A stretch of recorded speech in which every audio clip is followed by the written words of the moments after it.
Di hari kedua penerapan pembatasan sosial berskala besar atau PSBB di Surabaya, checkpoint di Bundaran Waru yang sebelumnya macet parah hari ini terpantau lancar. Selain menambah jalur, petugas juga membedakan antara jalur mobil dengan jalur motor. Arus lalu lintas di Bundaran Waru sebagai pintu masuk utama dari Sidoarjo menuju kota Surabaya terpantau ramai lancar. Petugas yang memeriksa dan melakukan penjagaan di pos Waru diperbanyak sehingga antrean kendaraan lebih cepat. Jalur pemeriksaan untuk mobil juga dipisah dengan jalur pemeriksaan untuk pengendara motor.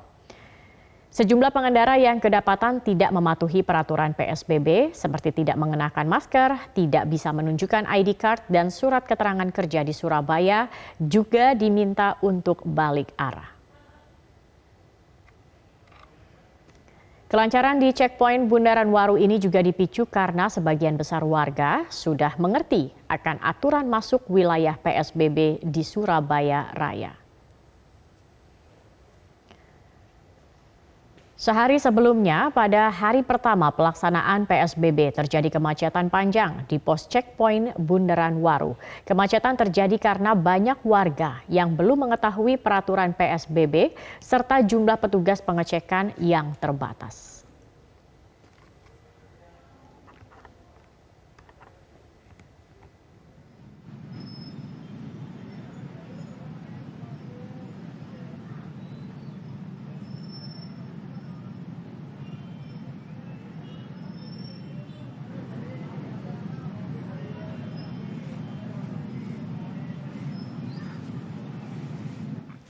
Dan pemirsa, untuk mengantisipasi terjadinya kemacetan, Pemprov Jawa Timur mengatur jadwal masuk para pekerja dan ASN sehingga tidak terjadi penumpukan di jalan. Untuk lebih jelasnya, kami telah tersambung bersama dengan Wakil Gubernur Jawa Timur, Emil Dardak. Selamat sore, Pak Emil. Jadi ini kebijakan untuk pemisahan jam masuk antara pekerja dan ASN ini seperti apa mekanismenya? Ya, Assalamualaikum warahmatullahi wabarakatuh. Waalaikumsalam. Dan jadi dari apa yang telah kita alami kemarin, tentunya kita terus melakukan pembenahan karena upaya untuk PSBB ini kan bertujuan untuk memastikan bahwa kita bisa semaksimal mungkin dan secepat mungkin mengurangi penyebaran COVID.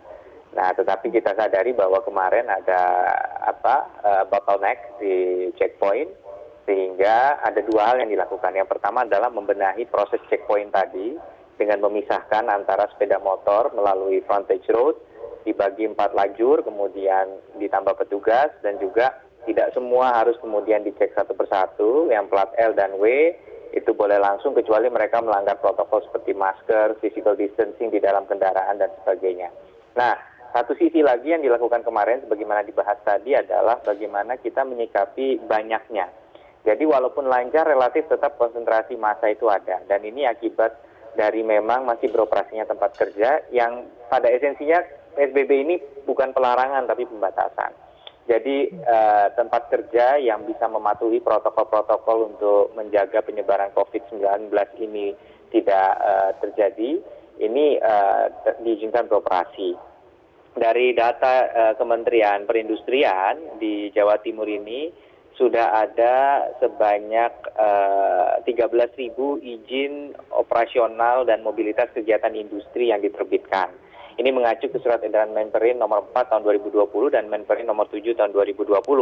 Nah, dari situ salah satu yang kawasan yang besar di Surabaya itu namanya SIER, Surabaya Industrial Estate Rungkut, yang kemarin setelah kita bertemu dengan perwakilan dari dunia usaha, dari Apindo, maka sudah dikeluarkan sebuah surat himbauan kepada dan arahan kepada semua tenant, semua pabrik yang ada di sana untuk mengatur jam operasional. Jadi shiftnya itu jangan sampai karyawan itu masuk pada jam yang sama. Jadi disebar kedatangannya dan kepulangannya sehingga nggak kemudian menyebabkan konsentrasi massa. Baik, dibuat seperti ada shift-nya begitu ya untuk jam kerjanya begitu Pak Emil. Pak Emil kemudian... Jadi ada shift tambahan, jadi shift itu kan biasanya sama semua pabrik itu kan. Shift pertama jam 8 misalnya, shift kedua jam 1 atau jam 12. Nah ini sekarang tiap pabrik pun harus membedakan shift-nya. Baik, Dan baik mungkin satu shift itu dibelah jadi 2 shift supaya tidak terlalu banyak masa di shift yang sama. baik, dengan adanya cara seperti ini, apakah ini evaluasi di hari kedua sudah cukup efektif begitu, terutamanya untuk mengurangi kemacetan di Bundaran Waru, di checkpoint Bundaran Waru ini? Kalau secara checkpoint kami lihat sudah ada perubahan yang sangat signifikan karena masyarakat juga kami apresiasi sekarang sudah lebih tertib, kan tidak perlu diberhentikan kalau yang memang sudah tahu protokol ya. Artinya mereka sudah tahu bahwa berpergian seperti apa yang memang diizinkan di PSBB. Saya ingin menekankan PSBB bukan lockdown, tetapi pergi hanya kalau memang itu hal yang sangat-sangat penting. Nah ini ternyata sudah mulai agak diikuti. Terkait pengaturan jam kerja, itu nanti kami akan terus memantau perkembangannya. Di Snaker, di Sprindak akan melihat bersama dengan tim kepolisian dan dari Kodam 5 Brawijaya. Baik, dengan adanya pemisahan jam kerja termasuk ASN begitu, kemudian bagaimana dengan pelayanan masyarakat selama penerapan PSBB ini? Ini apakah menjadi juga terganggu-kah begitu Pak Emil? Ya, Peraturan Menteri Kesehatan menekankan bahwa pelayanan pemerintah yang esensial, seyogianya yang penting, itu jangan sampai terhambat.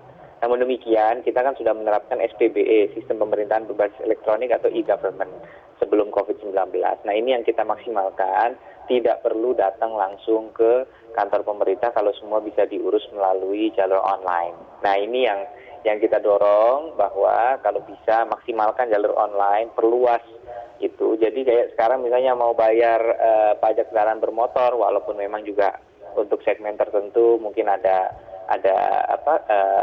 kebijakan-kebijakan tertentu, tetapi mereka bisa melakukan melalui minimarket terdekat. Jadi tidak perlu langsung ke kantor pemerintah. Nah ini kita lakukan, tetapi kantor pemerintah tetap jalan. Jadi sistemnya begini, 2 hari masuk, 2 hari tidak, tapi tidak masuk tetap kerja dari rumah. Bahkan mereka membantu kita untuk melakukan pemantauan di lingkungan sekitar, bagaimana kondisi penyebaran COVID di RT RW tempat tinggalnya mereka. Jadi dengan begini kita sudah mengurangi efektif setengah dari kepadatan pegawai yang ada di lingkungan pemerintahan. Baik, baik, terima kasih Wakil Gubernur Jawa Timur Emil Dardak sudah berbagi bersama kami di Metro hari ini.